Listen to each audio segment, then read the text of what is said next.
Hi everyone, welcome to my channel. My name is Willow Rose Moondancer and I make videos here on YouTube about Wicca, and I also have a blog called wiccansaren'twicked.com. Today I wanted to elaborate more about necromancy, which is a portion of what we talked about last week. Last week we talked about Ouija boards specifically because I felt that it's such a broad and big topic that it needed a post of its own. But today we're just going to talk about necromancy in general, what it is, different methods that you can do to do it, and yeah, let's get started. So the first big thing that we need to discuss is what is necromancy. The dictionary defines it as the supposed practice of communicating with the dead, especially in order to predict the future. The dictionary also makes mention of it being black magic. And when I read that, I mean, logically, I can understand how it is associated with black magic, but it just kind of took me for a loop for a second, because as a Wiccan, I don't want to be practicing black magic. That's not something that, black magic isn't something that I think is okay. But in saying that, I don't think that necromancy as a whole is black magic. I think that you can do black magic that incorporates necromancy, but not all necromancy is black magic. For example, if you're using necromancy to summon demons, to create curses and hexes, I don't know, I don't do black magic very much. I don't do black magic at all. So it's hard to think of examples of what you might use it for. I don't know. If you're using necromancy to try and get test answers or lottery ticket numbers, if you're trying to cheat the system or, not doing good stuff, then yes, I agree that is black magic. However, if you're using necromancy to talk to someone that you love that has passed away, if you're using necromancy to figure out what kind of paranormal activity is happening in your home, if you're using necromancy simply because you're trying to learn more about a different subcategory of magic, or any other reasonable reason, I would not define that as black magic, just because it isn't. So, that's my 2 cents worth. You can disagree, you can agree. It doesn't really matter to me. Just whatever makes sense for your path. But yeah, so that's what necromancy is. That's my opinion about it. Now let's talk about different ways that you can do necromancy. So, the first thing that I want to mention is tarot cards. I think tarot cards are a really great tool, especially if you're looking for more than just yes or no answers.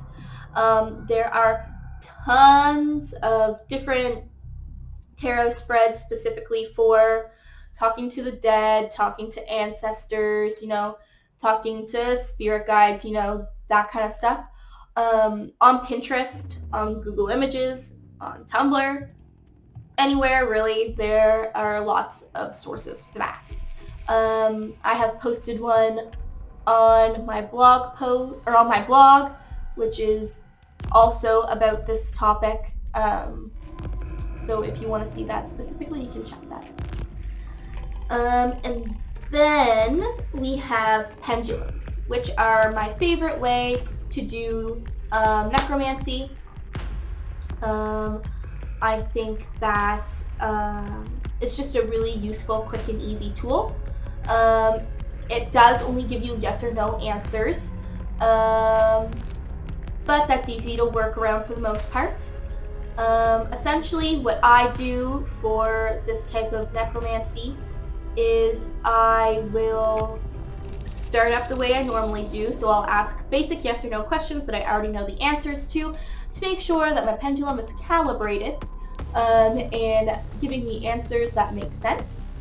And then I'll start off by talking to the divine, because I never want to start out by talking to anybody who's around in case they're not someone that I really want to talk to. So I start with the divine, and the type of questions that I would ask the divine is, are there any entities, spirits, whatever term you like to use, in my home? That's because I'm in my home when I'm doing these sessions. And if I get a no, that's the end of the session. If I get a yes, I will ask them what that entity, spirit, what have you's intent is. I'll ask if it's a negative intent. If they say no, then I might ask a few more questions like, are they neutral? Are they positive? You know what I mean? Are they dangerous? And assuming all of that is okay, then I will, say thank you for your help. I am now gonna, talk to this being if they will talk to me. And then I will start asking them questions. Some of the questions that I would ask any spirit or energy or what have you in my house would be, do you stay here often? Because there's a difference between an energy that, comes through and leaves and does its own thing, and maybe it visits every now and again, but it's not sticking around, it's not bugging you or anything like that. You probably don't even notice that they're there very often. And then compared to an entity that's always here, you can always tell they're here. You hear sounds all the time, you see things maybe, you feel things, that kind of thing. There's a big difference. So I will clarify that. If they are an entity that tends to stick around in my home a lot, I will ask them if there's a certain room or a certain space, a floor of my home that they tend to stay in the most. If they say yes, I'll go through each room. I'll say, is it this room? No. Is it this room? No. And I'll go and go and go. And then I will ask if there's something that I've been experiencing. Like, I know in my previous home, I was getting scratches. I never felt them, but I would be getting dressed or whatever, and I would just see scratches on my body. And so I asked, I'm like, are you the one doing this? And it was, and it was not for malicious intent or anything like that, but that's something that you can talk about. Are you the one that I saw? Are you the one that's making that noise? Are you the one that's been doing this thing? Those are things that you can ask. And then after I ask that, I will ask them if there's any other beings that come around. And if there are, I will ask them if they know their intent. I know that in my previous home, I had a being who stayed in my home most of the time. And they were just a little boy. And I am the type of person that really attracts negative energy. Lucky me, right? But I don't know, it's just attracted to me. I have to sage often. It gives me a lot of nightmares. Yeah, it's just something that I deal with. And those negative energies that would come in would be bothering this little boy energy that was in my home. And so that's why he was scratching me, because he didn't know how to get my attention. So he would scratch me to get my attention so I could sage the home if I hadn't noticed the negative energy's presence yet. So that's something to keep in mind, and because just because you have a good energy doesn't mean that you're only getting good energy in your home. Another thing you could ask is if there's anything that they need help with. So it's possible that they are trapped here for some reason, and there might be something that you can do to help them pass. And going along with that, you can ask them if there's anything that's causing them to be tied here to this place. So be it, I don't know, something that got left behind by a previous owner or something like that. And you can work on helping them with that issue. Another thing that you can ask is if they are a child, if they're a teenager, if they're a young adult, if they're middle-aged, elderly, that kind of thing. And then that'll give you a good idea of their age bracket. And then if you want to know a specific age, now you know the age bracket that they're in, and then you can go year by year until you get the right year.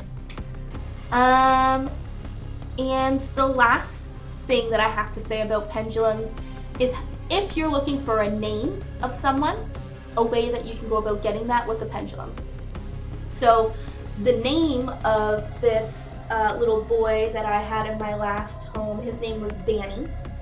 And the way that I figured that out is I can't remember if I took a piece of paper and I wrote all the letters of the alphabet down, or if I just actually used my keyboard. But either way, I had all of the letters of the alphabet in front of me, and I would take my pendulum and I would put over a letter. And if my pendulum, went in a circle or gave me a yes answer, whatever, that meant that was the letter that I was looking for. And then I would go through until I had a full name. So that's one way that you can use the pendulum to get more than yes or no answers. It can be a little bit time consuming for sure, but that is an option. And then the last thing that I wanted to talk to you guys about is dowsing.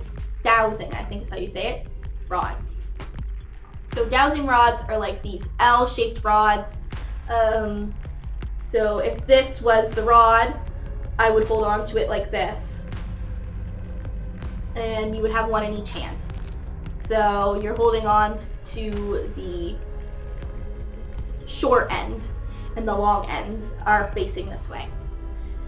And essentially, the way they work is similar to pendulums. They give you yes or no answers by moving in a certain way. So you want to calibrate it in the beginning like you would with your pendulum to see what a yes answer looks like and what a no answer looks like. One way that it may go is, yes might be like this, and no may be like this. Or maybe yes is like this, and no is like that. There's lots of different options for how the rods show a yes or no answer, so you want to figure that out. And then not only do they do that, but it is said that if you're walking around with these rods and they make it like an X, that means that is where there's a huge buildup of energy and presumably a spirit. So that is another tool that you can use, and you can ask very similar questions to the ones that I just said for pendulums. But yeah, I think that is everything. So thank you for checking out today's video. Let me know down below your favorite way to do necromancy, and if I missed something that you think I should have been talking about. But yeah, make sure you check out my blog, wiccans.wicked.com, because I will be posting every Wednesday until the end of the month. Make sure you check out my Instagram if you want to stay connected with me. I post there, and I do make stories about my everyday life, all that good stuff. And make sure, most importantly, that you subscribe to me here, because I currently make videos every Monday and Thursday, but once I'm done doing my blog, I will be trying out a new schedule, which is on Tuesdays and Fridays. And until next time, blessed be.